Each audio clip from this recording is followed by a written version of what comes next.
So this here's supposed to be Tokyo. Doubt I'd find any sushi or geishas in this hellhole. Man, that geezer really knows how to sell it. This job already sucks ass. Oh well, time to get to work. I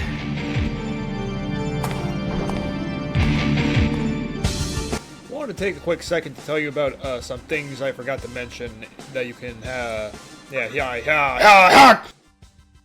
some things you can collect in Shinjuku Medical Center. It's 1 cent. How do I fuck up this badly? The video just started. I was just trying to say, talk to this one dude right outside of Fornius before you fight him. Tell him that you're gonna beat him, and he'll laugh in your face. And then once you beat Fornius, go back and talk to him, and he'll give you $750 that you can use to fucking buy a dildo or some shit. I don't know, man. I'm mad. Anyways, after finally reaching Yoyogi Park, the pixie we brought with us, which evolved to a high pixie after reaching level 6, gives us an option. We can either let her go right now, and as a reward for our troubles, yeah, okay, it's a he now. Yeah, congratulations on the transition, pixie. She'll give us a Magatama that specializes in healing spells. At least that's what she's supposed to give you originally. I don't know if Zephyr changed it.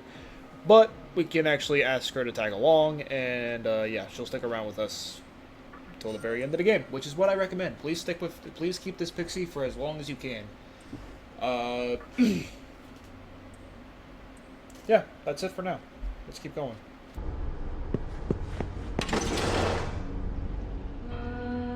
Welcome to the Fountain of Life. Your name has reached my humble ears. I will assist you to the best of my ability. Unlocking the Lady of the Fountain at Yoyogi Park gives us the main source of healing throughout the rest of the game, where we have to pay to use this fountain in order to heal, revive a dead demon ally, or remove a curse. Now, to explain a curse, it's basically this status effect that's unique to the Demi-Fiend when he equips certain Magatamas, which I'll explain once we get later into the game. And regarding me saying some stuff like, oh, I'll explain it later, there's a lot of mechanics that have a lot of depth once we get into the deeper mechanics, so I promise we'll explain it when it comes. I promise. Just please be patient. But after a nice dip in the sauna... Is it a sauna? I don't know. We finally reached Shibuya, the main central in Japan, which is being consumed by the void according to the background. Holy shit. We also encountered this demon named Dekarabia, who's a good friend of Fornius, who we just butchered into sushi, which is not good for us if Dekarabia finds that out, which thankfully he didn't, so we're just gonna ignore him for now. But yeah, once you get to Shibuya, I recommend you save immediately and get used to this place, because if you're like me and you like to be prepared for stuff, you're gonna be here a while. A lot of the enemies that we encountered here in Shibuya are not very much different than anything we encountered so far. But I do want to take this point to mention certain demons like the Foul race, the Haunt race, and the Wilder race. These are demon races that you cannot talk to normally like any other demon. In order to recruit these guys, you need to either wait for the moon to be full and talk through an RNG stance, which they'll join you if you pick the right option, or you can have them approach you and they'll ask for an item. You give them the item and they will most likely join you, or they just close up to you and choose to be your friend. So yeah.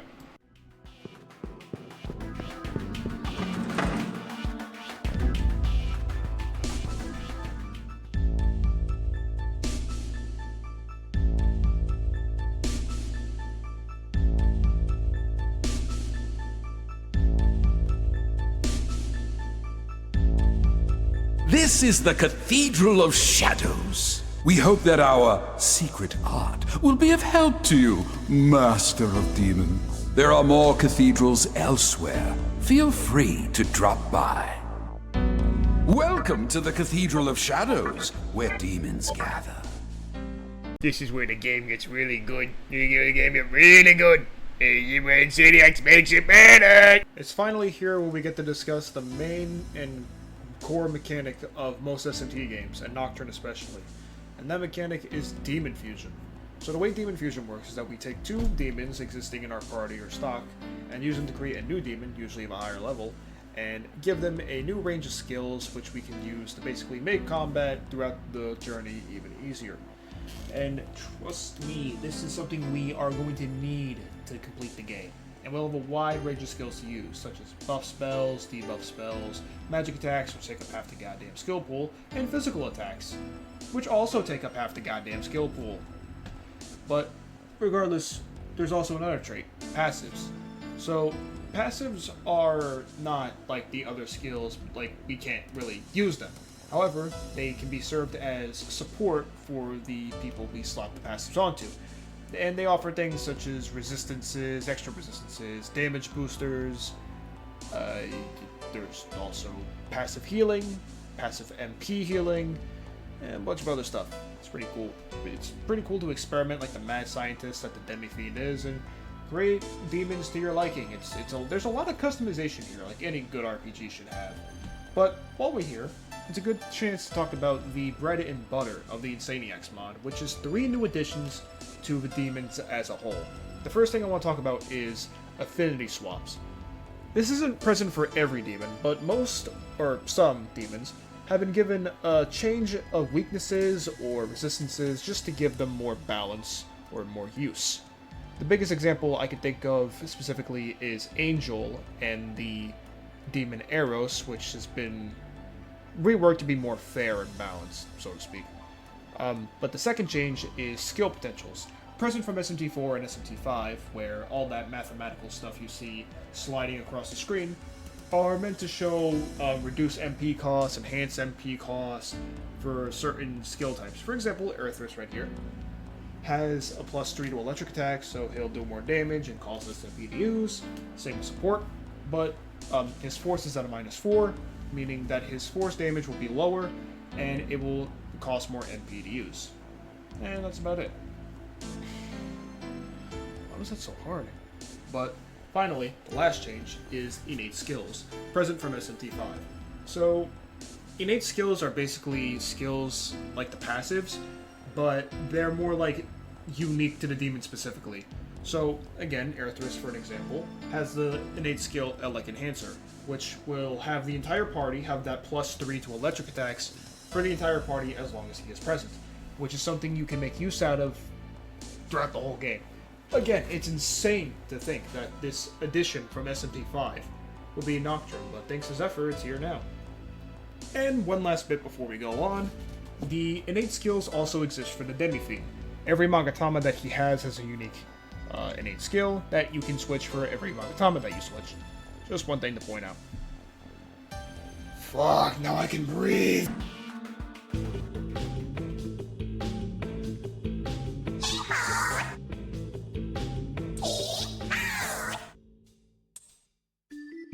While we're at the junk shop, we're able to buy, classic items like medicines, royal beads, dis ailments, and stuff like that. Spyglass, which allows you to use, which is basically a usable analyze in your items. Hourglass, which allows you to switch the phases of the Kagutsuchi moon, mechanic I'll talk about later in the video. And 2 new Magatamas, Iyomante and Shiranumi. Iyomante provides debuff spells as well as imparting full immunity to mind-based attacks, which is an ailment move. And Shiranui provides fire skills, a debuff skill known as Taunt, the resistance to fire, and when equipped with Shiranui, we get a full-on resistance, or no, nullification to fire attacks.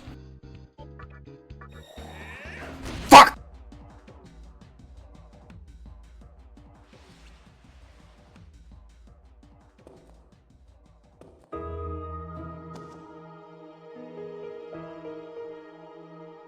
How should I act at a time like this? Should I be happy? Like, I'm glad we're both okay? It's you, right? I can tell. Don't worry. Not much phases me anymore. I realized something. Whether I scream or cry, it won't wake me up from this nightmare. I'm just tired of dealing with it. What happened to us? To the world we used to know? The conception? You mean Tokyo was destroyed? What was written in that magazine actually happened? Oh my god. I think I'm gonna be sick. You saw the way it was out there, right? Couldn't even tell where my house used to be. All this time, I thought I was the only one on Earth left alive. But seeing you changes everything. Maybe there's still hope. There have to be other survivors, don't you think? Our teacher, our friend, what if they made it out too? I want to go find them. Giving up on them means giving in to despair. Yeah. There's no way they're gone. Fate can't be that cruel, can it? If it is, I don't know what I'll do. So, after Candace interrupted us there, wait, what was I saying again?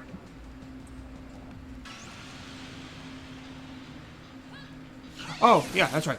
So, what I say is, while we're in Shibuya, I recommend you stay here for a bit and grind for Maka so that we can afford the Shiranui and the Iomante Magatamas.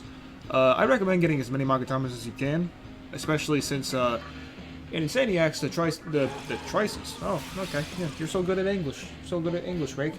The prices of the Magatama have been doubled instead of tripled back in the original, so it's a lot easier to obtain them. But well, as I was also saying before, since I'm running a magic build for the Insaniax run, it's also a good opportunity to, you know, get the Demi-Fiend as much magic and debuff spells as possible. Make it more useful than pretty much how you could be back then. Well, I'm kind of lying. It's just that it's a lot easier to make him useful now. But, anyways, once we defeat this little Nekomata here by spamming ice attacks on her ass, we finally get the opportunity to move forward. Once we buy the Magatamas, we head back to the terminal in the main area of Shibuya to save, and it's where we come across a familiar face.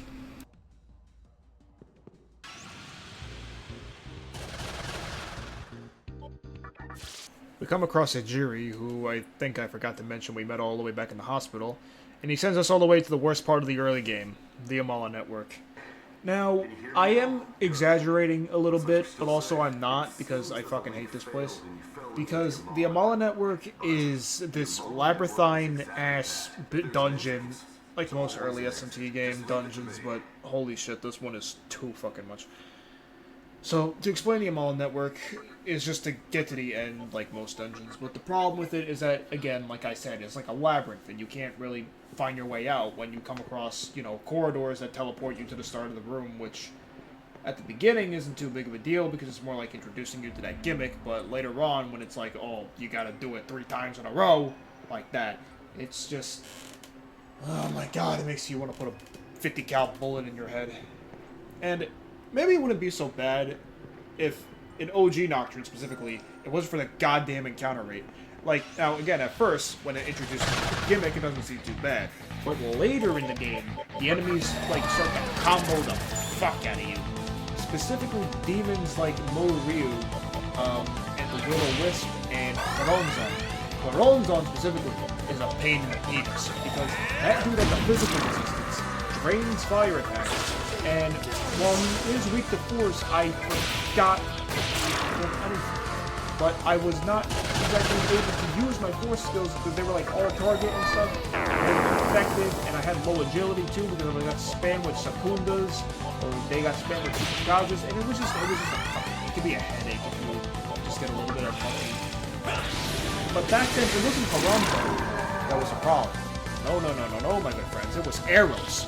This green-ass, jolly green-ass motherfucker was so annoying in base Nocturne because this guy had no weakness in the original. This dude could deadass, like, fucking spam electric attacks, heal demons for free, and he was, like, top priority to take down. But there's also other demons like Ithris, who had high strength and would beat the hell out of you with their rock arms and shit. They had Coronzon, who would spam Berserk, and usually crit most of the time. And, again, this is, like, early game. Look at our health bars. We're barely scraping the hundreds range. We could easily get one shot if, like, Demi-Fiend takes 2 or 3 hits from a single Berserk. Or a single crit. It's bullshit. However, at the very least, there's some good rewards here. You know, there's some Zanrax, Mazio Rax. There's also these chests, which in order to get the best loot out of, you have to wait till the Kagasushi phase right there. Did I ever explain that?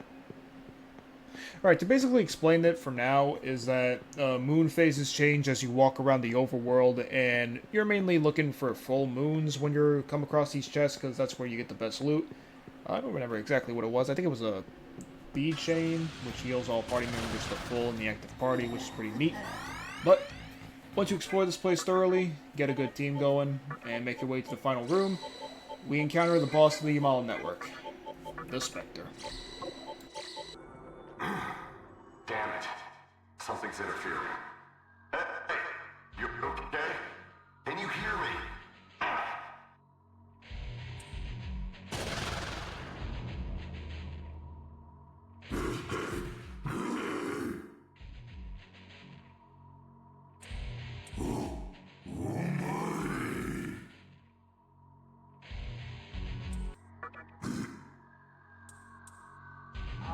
So to dive a little bit into spoiler territory, the Spectre here has 3 fights throughout the entire game.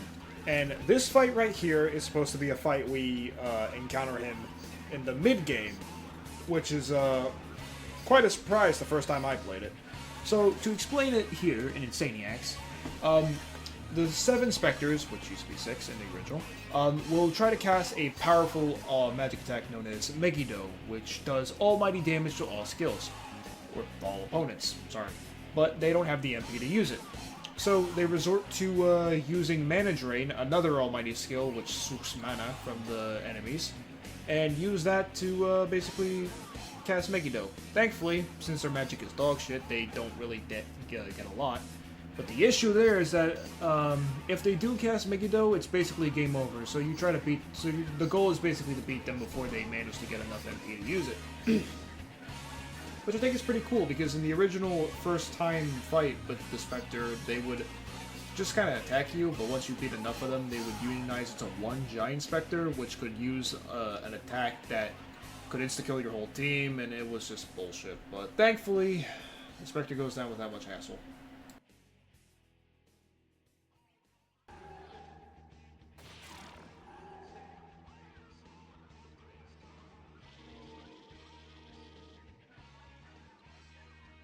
With the Spectre defeated, we're finally able to escape the Yamal network and head over to Ginza.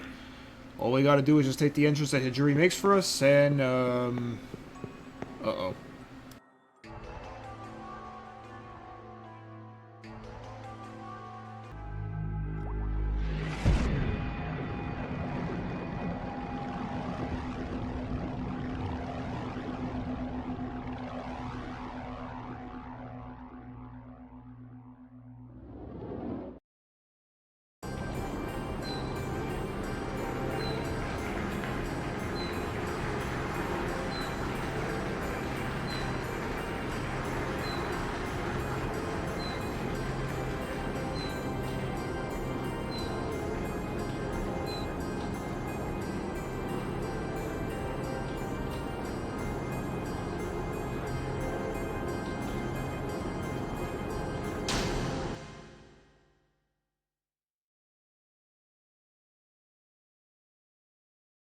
You have come at last. I knew that fate would bring you here. Welcome to the Labyrinth of Amala, an optional dungeon in SMT Nocturne that we're gonna have to complete in order to get the best ending of the game. And, it's gonna be a pain, I'll tell you that much, but thankfully it's not gonna be our problem for a while. The Lady in Black gives us a candle known as a candelabra, or a menorah, as it's corrected in the HD remaster. It was called candelabra back in the PS2 version. And she tells us to watch out for any demons that may try to take it from us. Specifically, demons known as the Fiends. And what the Fiends are is something I'm going to hold off on, again, until it's necessary to talk about them. Also, as for the gentleman in the wheelchair, as you can tell, he was the guy that was from the very beginning of the tutorial tunnel, and obviously the aroma or aura of the red thing, Silent Hill thing here is quite hellish. And I actually just noticed this. The walls of those things are like set up like a stage play. God damn, that's some good environmental storytelling. But we're getting off topic. With that, I will send you to Ginza.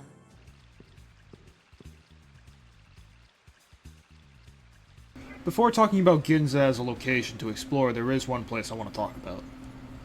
This little store north of Ginza's underground mall is called Rag's Jewelry, which is an area we can use to put the gems that we've collected throughout the journey into usable items and even fuse demons with them, specifically the element demons and the Metama demons. Currently, we're not really at a good enough level to fuse most of them yet, only, I believe, like Aerthris and Eros, but we don't have the stones to make them either. But that's fine, because we're going to be able to use these guys later. And we're also able to fuse them as well once we recruit enough demons of the same race. But yeah, I want to bring this up because it will be important. Also, right next to Rag's Jewelry is another Cathedral of Shadows, where the minister tells us about a new fusion technique, Sacrificial Fusion. So, the little moon phase here, when it's at full, it allows us to do the regular demon fusion process as usual, but we also get to add a third demon to sacrifice it, and depending on what we sacrifice, we can boost the demon's level, add extra skills that the sacrifice already has, as well as, increase the amount of skills we can give the demon, since the amount of skills the demons you're fusing have increases the amount of skills you can pass on to the demon you're going to be fusing. If that makes any sense, which it probably doesn't. But anyways, just wanted to bring that up. But also get a chance to talk about the other important thing, which is the Kagutsuchi moon as well.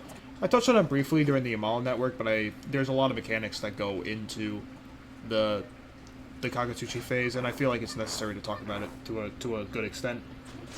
So the Kagutsuchi phase basically is what affects the demons throughout the entirety of the Vortex world, as well as different items and such like that. It affects literally everything. It is the life source of the Vortex world, lore-wise. And Insaniax actually has an extra effect when it comes to the moon of Kagutsuchi. So, it goes from full to new, which means that new, it means it's completely dark. And when it's dark, it means that there's a chance of encountering a new moon encounter.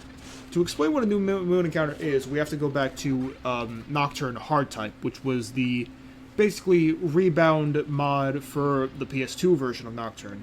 And that version had full moon encounters, which was basically these beefier, fancier enemies that were like mini bosses. If you encountered them at an inconvenient time, they could definitely be a problem if they showed up at a bad time. And there's a new moon encounter for every dungeon in the game. For Shinjuku Medical, it was 2 level 6 slimes that could spam you with physical attacks and ailment moves that were really annoying since they resisted fizz. And there also was one for the Amala network, but I don't think I ever encountered it, so I don't really know which one that was. But there's also one in, like I said, there's one in every dungeon, and I'll try and go over every single one that I get.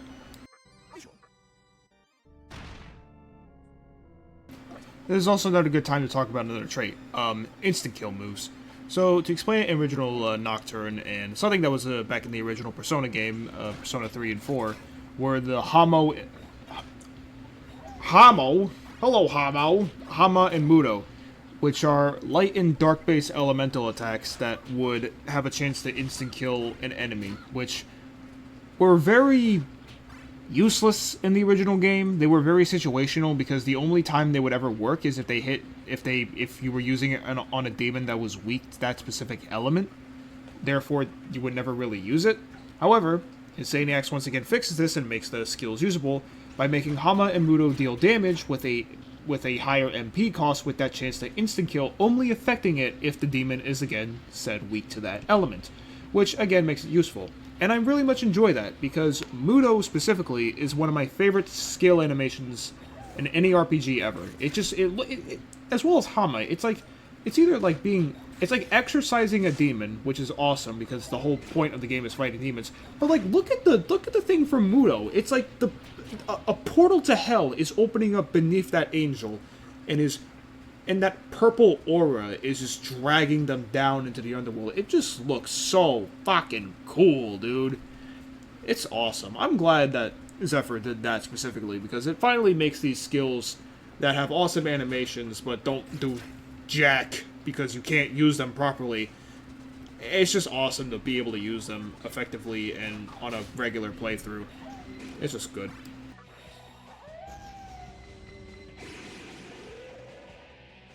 Also, speaking of new moon encounters, that right there is an example of a new moon encounter when the music changes to a specific battle theme on the new moon phase.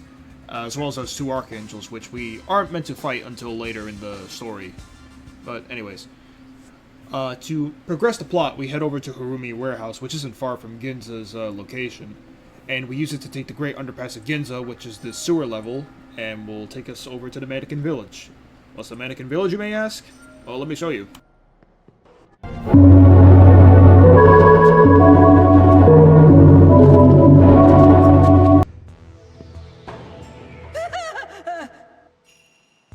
Demon!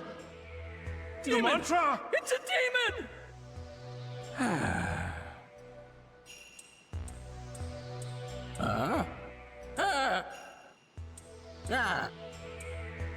Mannequin. My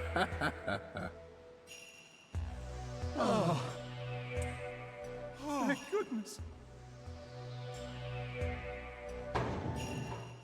So after speaking with the villagers, I guess, we had to save over there, and then we head over to talk to the shop, which is pretty cool because the shop has some new stuff for us, including new Magatamas. 3 new Magatamas to be specific. The Ankh Magatama gives us healing spells as well as giving us an immunity to light spells. The Hifumi Magatama makes us immune to force and gives us spells of the same category, which is yet another piece of the puzzle for Demi-Fiend's magic build, as well as the third one, Kamurogi. Physical resisting Magatama that gives us as well physical skills that we can use. Sadly, I'm not going to be utilizing this one. Like I said earlier, magic build, and I'm not going to be able to try and use it that much. Though I will try and use some physical skills for the most part. Maybe on a second run or maybe in the middle of my run, because I'm stopping for a bit so I can work on the videos. So maybe when I get back into playing the game, I'll test out the physical skills of the physical-based Magatamas. But until then, I'm just probably going to stick to magic for now. While exploring the village, we have to take this little waterway in the middle of the area, and while we're in the water, we encounter enemies known as Isora, these little dolphin dudes, and they can be pretty trouble if you fight more than about 3 of them, since they can spam ice magic, which most of our demons are weak to, and can also spam physical skills with poison chants. But they're not too bad once you just spam fire breath in their face. It literally just burned them and cooked them alive. We having sushi tonight, boys, you know what I'm saying? But as long as we're on solid ground, we're basically safe. However, on the way through, this guy right here stops us because he doesn't want anyone from the Mantra coming into the village to take any mannequins, and we're not worth the entrance, I suppose. So we got no way forward, as it seems. Alright, you want to get in the gate? I'll tell you how to get in the gate. Alright, first off, what I need you to do is I need you to take your ass all the way to Ginza. And there's this one dude who has a copy of Silent Hill 3 for the PlayStation 2. Now what I need you to do is go to his room, steal the copy of Silent Hill 3 for the PlayStation 2, manual, game case and all, and bring it back to me. Don't worry about getting a PST, I got it right here. The problem is that I'm not paying $500 fucking for a copy of Silent Hill 3 on the PS2. Great game, but it's just I'm not paying $500 fucking for a copy of Silent Hill 3 on the PS2. Great game, I trust, but trust me, I don't want to pay $500. So, as the guy said, we head over to Ginza to get his copy of Silent Hill 3. Jesus Christ, my head's still spinning from the amount of times he said it. Fucking kill me. So, alright, sorry, let me think straight. To get there, we need to go to the third entrance to Ginza. There's usually 2 we can take, but that third one is a locked off area, which takes us to the back room of Nyx's bar, which we can take to get to Loki's back room and ransack the place and, you know, find the copy of Silent Hill 2. 2? Oh, we already got 2. 3. So what... sorry, dude. That guy's voice was really annoying. But once we get the game, we can head back, make our way to Ikebukuro, and somebody's in our fucking way, because of course they are. God damn it. So this troll that functioned as Loki's bodyguard came back from his lunch break and is trying to beat the hell out of us, but in order to beat him, it's actually quite simple. Lilim here has a skill known as Pupita, which is a mind-type ailment skill, which will do mind damage to the troll. And since his brain is currently mush right now, we can wail on him. But I do recommend do not use ice attacks, because the troll drains ice attacks. And it's best to use physical skills, or magic skills, I suppose, to do damage. I'm sorry, I'm dumb. But also, while he's down, use debuffs to make him basically as inept as you possibly can. Lupina will also make him confused, which will basically waste his turns, which is very good because he has both physical skills like Berserk, which has a high chance to crit if it hits all of our targets, as well as a move called Magufula, which is a mid-tier ice attack that once it hits, it does a lot of damn damage. At least that's what he had in the original game. I don't know if he has it here because he never used it, from what I remember. But thankfully, the boss fight isn't too hard. It's just he has more HP, so we gotta deal with him.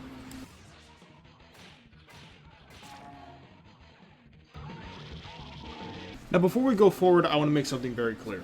While you can, I recommend focusing your party, your demons, through fusion, into a group that nulls the element force, the wind element, to be specific.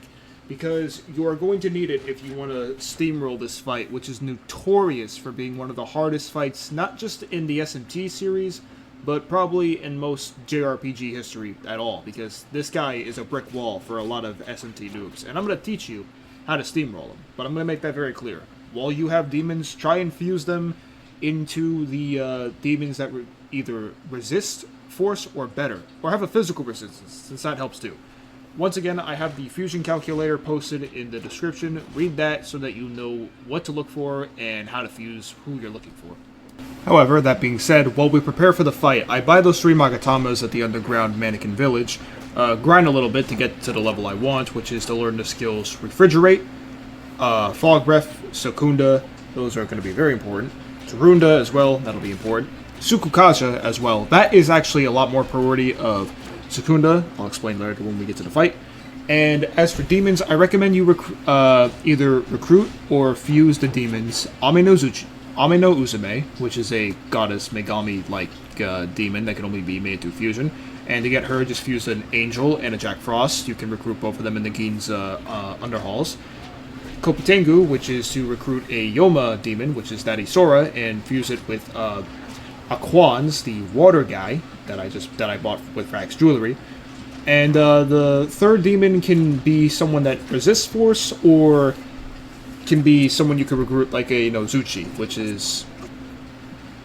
Ooh, actually, do not recruit Nozuchi because I don't believe he... Does he? No force? I think he does. Or drain it? I'm not sure, actually.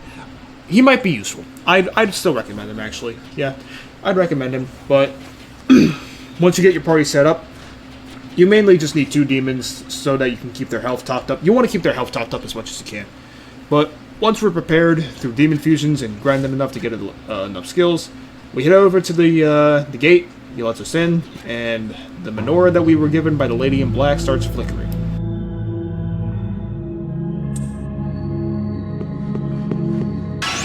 These random encounters, man, I swear to God. Alright. So, for the party, my final setup is this right here. For the most part, these moves are what I'm going to be using throughout the boss fight, for the Demi-Fiend specifically.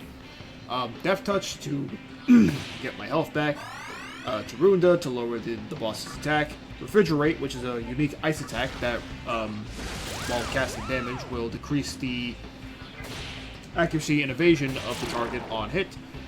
It's basically like Icy Death from Fornius, but single target. And Secunda as well, if I run out of MP for Refrigerate.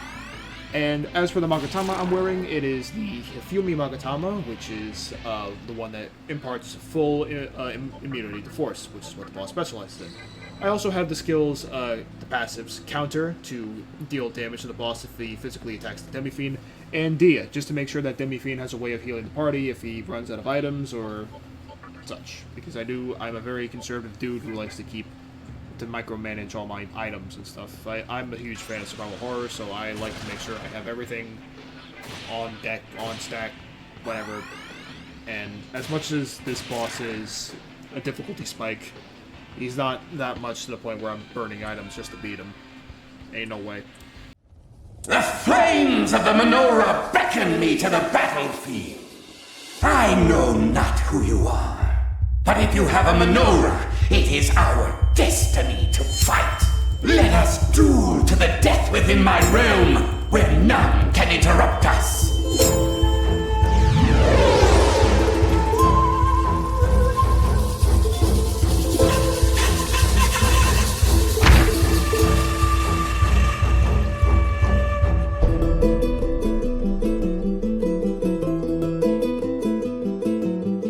Only one of us will escape this domain alive. The victor shall claim the loser's Menorah and return in triumph. You hold a Menorah. Then, like me, you must be seeking supreme power.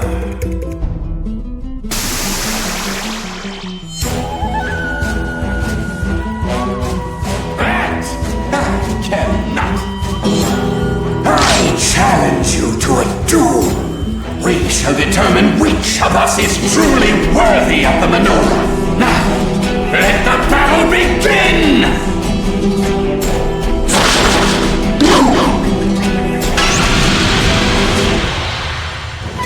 Charge me with all your strength! Your horns cannot pierce my soul!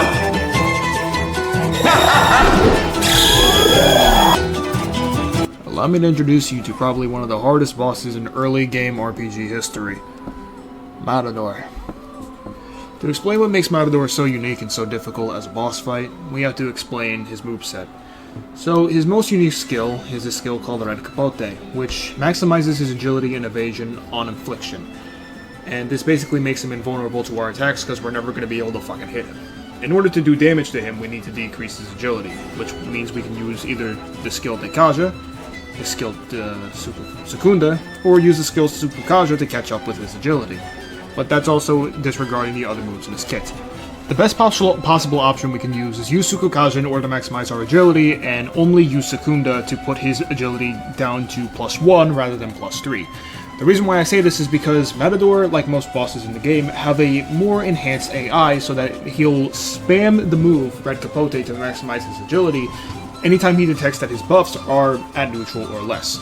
That's why, by putting him at Secunda all the way to +1, it would make it so that while he does have heightened agility, using Tsukukaja 3 times on us will basically give us just the edge we need to guarantee our attacks. Also, speaking of Dekaja, Menorah does not have this move. He only has Dekunda, which means that we can use Tsukukaja to boost our agility and he'll have no way of working around that. However, he does have Taunt, which is the only buff skill that he has, where he can decrease our defense but increase our attacks, which basically makes the entire party a bunch of glass cannons, which is why we want to use Rakukaja in order to increase our defense, because he does hit hard. But before we talk about his defensive kit, I want to talk about his innate skill, Estocada, and forgive me, my Spanish is not very good.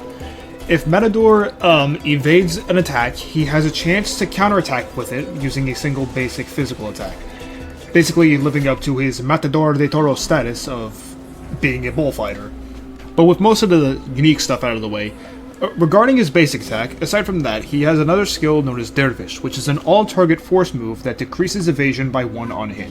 And this is a good time to talk about magic spells with the capability of debuffing the enemy.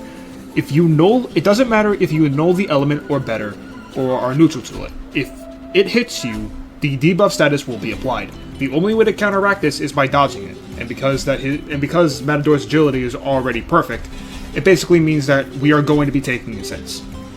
However, by using buffs throughout the entire beginning of the fight, and by using debuffs to decrease his agility so that we can land our hits, we're able to do decent damage. And thanks to Uzume's Medea, we're able to keep health topped up throughout the whole fight. Things only become a problem once we deal enough damage to put Menorah into second phase, and that rage I felt in the beginning of the fight is where it becomes an issue.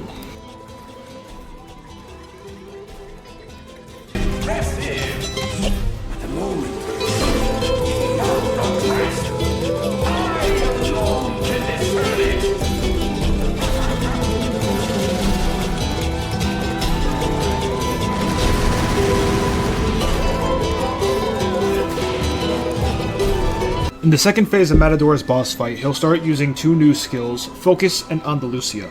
Focus is a skill that increases the damage of the user's next physical attack by 2.5%, basically doubling the damage. And Andalusia is another unique skill of Matador's, an all-target physical move that will basically combo us to Kingdom Come if we don't fucking prepare for that shit. I'm telling you, throughout the beta of Insaniax, whenever I got to Matador, he would crit me so many damn times with Andalusia because I did not spam Rakukaja the whole time, and I basically died thousands of times. If you've seen that one video I made, you'll know that shit was hard. However, if we manage to stick to our guns by spamming our defense and going in for the kill, we're able to take down Matador in only a few attempts. All it takes is a single skull from Demi-Fiend, which isn't practical. I just want this motherfucker to burn.